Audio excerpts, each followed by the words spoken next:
Let's dive into a story that's been echoing through our homes, from the vibrant streets of Karachi to the quiet corners of London, from Jakarta's bustling markets to Morocco's starlit villages. Picture this. The day's hustle is done, dinner plates are cleared, and the house hums with a soft, golden glow. You spot those stubborn crumbs scattered across the floor, mocking your tidy instincts. You grab the broom, ready to sweep away the mess and sink into a cozy evening. But just as the bristles kiss the floor, boom! A voice slices through your mind, sharp as a blade. Maybe it's your mom, your grandma, or that wise auntie who always knows best. Stop! Don't sweep at night. You'll sweep all the blessings right out the door. Your heart skips. The broom feels heavy, like you're holding fate itself. Are you really about to push away your family's rizq, your wealth, your peace, your barakah? The fear creeps in, doesn't it? That sinking dread that a simple chore could unravel everything you hold dear. Have you been there, poised with a broom after sunset, caught in a tug-of-war between a clean home and a warning that feels ancient, sacred, unshakable? This isn't just a quirky family rule. It's a belief woven into the fabric of Muslim homes worldwide, passed down like a treasured heirloom. But what if it's not true? What if this fear, this guilt, is a shadow cast not by Islam, but by something else entirely? Today, we're on a mission, a thrilling, heart-stirring quest to uncover the truth. We'll dig into the Quran, the radiant sunnah of our beloved Prophet Muhammad, peace be upon him, and the wisdom of scholars to sweep away the dust of confusion. By the end, you'll stand tall, free from doubt, armed with the light of authentic Islamic knowledge. So buckle up, let's unravel this mystery, layer by layer, and transform a simple chore into a powerful act of faith. Let's start by peeling back the layers of this belief, like opening an old, dusty book of family tales. The warnings come in vivid flavors, each more gripping than the last. The most common, sweeping after sunset, is like shoving your sustenance out the door. Your money, your blessings, your stability, all swept into the night's abyss. Imagine the image, every swish of the broom pushing away your family's future. Coin by coin, hope by hope. It's chilling, right? It plants a seed of fear that grows into full-blown anxiety. In some homes, the story shifts. Sweeping at night is said to disturb the angels of mercy, those divine guests who descend at dusk to bless your home with peace. The broom's rustle, it's like slamming the door on them, leaving your house exposed, unguarded. Another version tugs at the heartstrings. The souls of your ancestors might visit under the cover of night, and sweeping is a cold dismissal, a sign of disrespect to those who loved you. Then there's the unseen world, the jinn. We know from the Prophet, peace be upon him, that jinn stir after sunset. He taught us, bring your children inside, cover your food and drink, and close your doors. Sahih al-Bukhari, Book 59, Hadith 123. Some cultures stretched this truth, weaving in a fear that sweeping might provoke mischievous jinn or disrupt their space, inviting chaos. These aren't just stories. They're threads of our identity, whispered with love by elders desperate to shield us from harm. Questioning them feels like pulling at the roots of your heritage, like you're betraying the ones who raised you. And in our modern, chaotic lives, this hits harder. Picture a student like you juggling exams, late-night study sessions, and a messy room. You want to clean up, but that warning looms. Clean now and risk divine wrath, or live with the clutter and stress.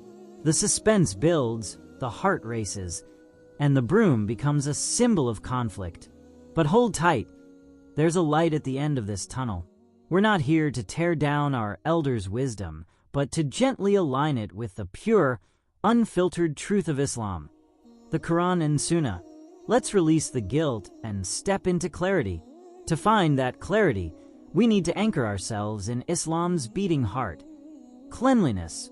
This isn't just about tidy floors or spotless clothes.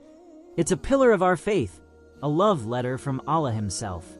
In Arabic, it's Taharah, purity that radiates from your soul to your surroundings. It's so vital that it's often the first chapter in fiqh books, the foundation of Islamic law.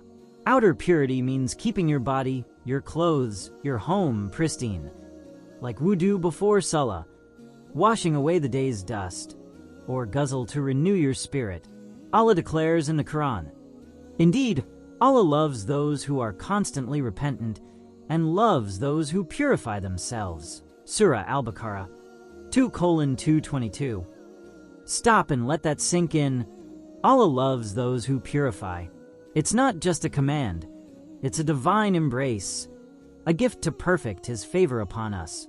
Our Prophet, peace be upon him, lived this truth with every breath.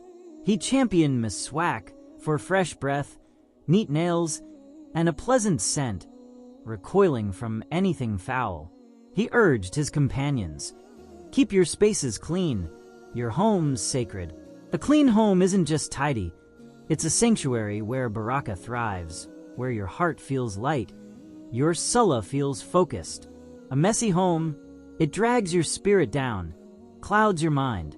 Some narrations even call it makruh, disliked, to let trash linger overnight, nudging us to tidy up before bed, mentioned in weaker reports, but reflective of the ethos.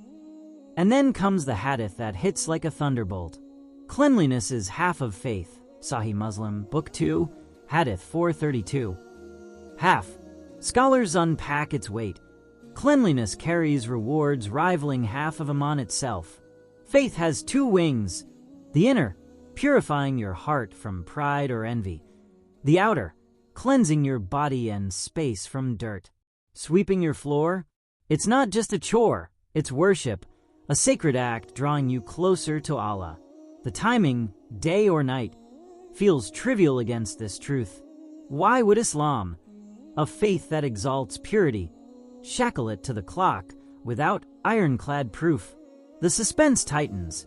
If cleanliness is this noble, how could sweeping at night be forbidden? Let's race toward the answer, hearts pounding with anticipation. Now, the moment of truth. Let's dive into the sources, the gold standard of our faith, the Quran and the authentic Sunnah. To call something haram or discouraged, it must trace back to these. So we search. The Quran, not a single verse mentions sweeping, let alone bans it by time. Its call to purity is timeless, universal. He intends to purify you and perfect His favor upon you. Surah Al-Ma'idah 5:6. Next, the Hadith, vast collections like Sahih al-Bukhari and Muslim, meticulously preserved by scholars. Any prohibition on night sweeping? Nothing. Zero. Trusted voices confirm this. Sheikh Assim Al Hakeem, a beacon of clarity, says, "There is no prohibition in sweeping the house at night. It is permissible at any time," from his widely circulated fatwas. Major fatwa councils, from Saudi Arabia to Al-Azhar, not in agreement. This is a cultural superstition, not an Islamic ruling. But it gets better. There's encouragement. A narration, though da'if, weak, praises sweeping. Whoever sweeps the mosque on Thursday night, Allah will forgive his sins, noted in some collections, though not for legal rulings. More powerfully, Imam Ali, may Allah be pleased with him, taught, sweeping the front of the house increases sustenance, from historical reports widely cited. And that dislike for overnight trash, it urges evening cleanups, flipping the myth entirely. The emotional crescendo hits. Relief washes over us like a cool breeze. No ban, no curse, only freedom to clean with confidence. This isn't rejection of our elders. It's rediscovery of Islam's radiant truth, lifting the weight of generations. But where did this superstition come from? Let's travel back, like explorers unearthing an ancient tale. Imagine a world before electricity. Homes lit only by flickering oil lamps or candles. floors of packed earth or rough stone. Sweeping at night was a gamble.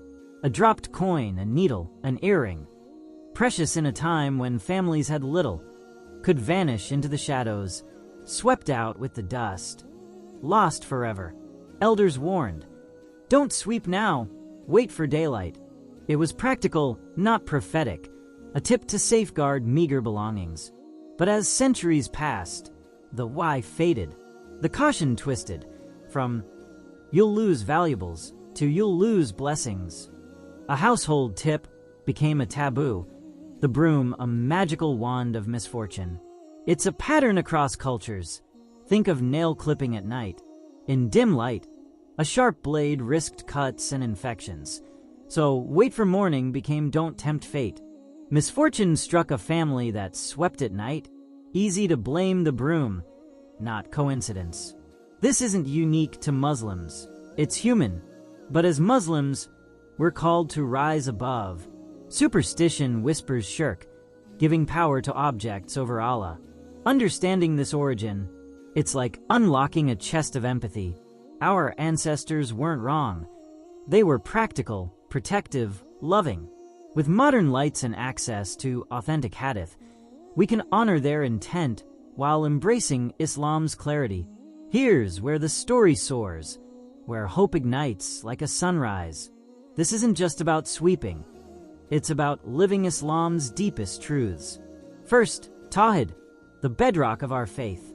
Allah alone is the provider, the one who grants or withholds rizq. A broom? It's just a tool, powerless to sway your fate. The Prophet, peace be upon him, warned, Taharah, bad omens, is shirk, Sahih al-Bukhari, Book 76, Hadith 54. Believing sweeping brings poverty, that's giving a stick, and bristles a power reserved for Allah. Tawhid frees us. Place your trust in Him, not in omens. If blessings come, they're from Allah. If hardship strikes, it's by His wisdom. Sweep boldly, knowing your rizq is in His hands. Second, Niyyah, the alchemy of intention. The Prophet, peace be upon him, said, "Verily actions are but by intentions." Sahih al-Bukhari, Book 1, Hadith 1. Sweep your floor, day or night, with the intent to please Allah, to create a serene home for your family, to follow the Sunnah's love for purity, to make your space a haven for Salah. Suddenly, that broom isn't mundane. It's a wand of worship, stacking rewards with every stroke. Timing? Irrelevant. Intention is everything. Imagine every chore, from dishes to dusting, a chance to draw closer to Allah. How empowering is that? Finally, ILM knowledge is our duty. Islam isn't blind following. It's a quest for truth. Question respectfully.